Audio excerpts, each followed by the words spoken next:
Hello दोस्तों, मेरा YouTube रैन tech mythology and story channel में आपका स्वागत करता हूँ।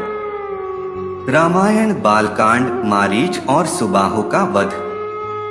दूसरे दिन ब्राह्म मुहूर्त में उठकर तथा नित्य कर्म और संध्याउपासना आदि निवृत्त होकर राम और लक्ष्मण गुरु विश्वामित्र के पास जाकर बोले, गुरुदेव कृपा करके हमें यह बताइए कि राक्षस यज्ञ में विघ्न डालने के लिए किस समय आते हैं। यह हम इसलिए जानना चाहते हैं कि कहीं ऐसा न हो कि हमारे अनजाने में ही वे आकर उपद्रव मचाने लगे। दशरथ के वीर पुत्रों के इन उत्साह भरे इन वचनों को सुनकर वहां पर उपस्थित समस्त ऋषि मुनि अत्यंत प्रसन्न हुए और बोले, हे रघुकुल भूषण राजकुमारों, यज्ञ की रक्षा करने के लिए तुमको आज से 6 दिनों तथा रात्रियों तक पूर्ण रूप से सावधान मुद्रा में और सजग रहना होगा। इन 6 दिनों में विश्वामित्र जी मौन होकर यज्ञ करेंगे। इस समय भी वे तुम्हारे किसी भी प्रश्न का उत्तर नहीं देंगे, क्योंकि वे यज्ञ की दीक्षा ले चुके हैं। सूचना पाकर राम और लक्ष्मण दोनों भाई अपने समस्त शस्त्रास्त्रों से सुसज्जित होकर यज्ञ की रक्षा में तत्पर हो गए।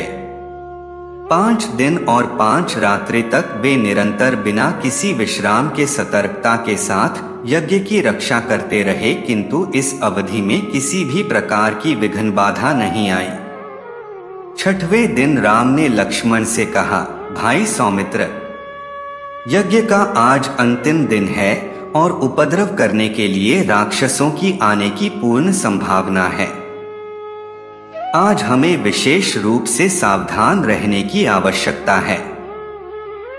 तनिक भी असावधानी से मुनिराज का यज्ञ और हमारा परिश्रम निष्फल और निरर्थक हो सकते हैं। राम ने लक्ष्मण को अभी सचेष्ट किया ही था कि यज्ञ सामग्री, चमस, समिधा आदि अपने आप भभक उठे।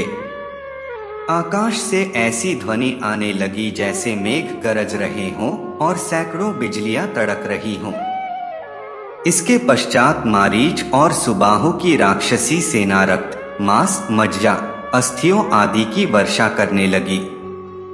रक्त गिरते देखकर राम ने उपद्रवकारियों पर एक खोजपूर्ण दृष्टि डाली।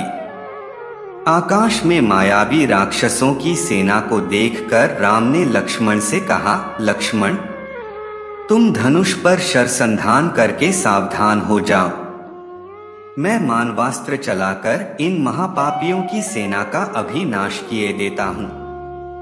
यह कहकर राम ने असाधारण फुर्ती और कौशल का प्रदर्शन करते हुए उन पर मानवास्त्र छोड़ा। मानवास्त्र आंधी के वेग से जाकर मारीच की छाती में लगा और वह उसके वेग के कारण उड़कर 100 योजन अर्थात 400 कोस दूर समुद्र में जा गिरा।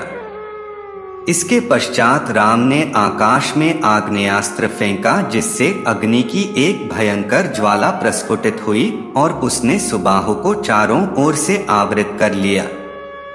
इस अग्नि की ज्वाला ने क्षण भर में उस महापापी को जलाकर भस्म कर दिया। जब उसका जला हुआ शरीर पृथ्वी पर गिरा तो एक बड़े जोर का धमाका हो गया। उसके आघात से अनेक वृक्ष टूटकर भूमि पर गिर पड़े। मारीच और सुबाहु पर आक्रमण समाप्त करके राम ने बचे खुचे राक्षसों का नाश करने के लिए वायव्य नामक अस्त्र छोड़ दिया। उस अस्त्र के प्रहार से राक्षसों की विशाल सेना के वीर मर मरकर ओलों की भांति भूमि पर गिरने लगे। इस प्रकार थोड़े ही समय में संपूर्ण राक्षसी सेना का नाश हो गया। चारों ओर राम की जय जयकार होने लगी तथा पुष्पों की वर्षा होने लगी।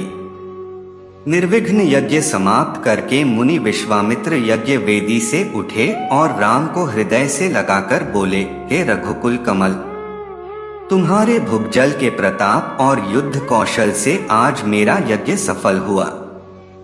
उपद्रवी राक्षसों का विनाश करके तुमने वास्तव में आज सिद्धाश्रम को कृतार्थ कर दिया। हेलो दोस्तों, वीडियो को देखकर अच्छा लगा है तो कृपया लाइक, शेयर और सब्सक्राइब जरूर कीजिएगा। धन्यवाद।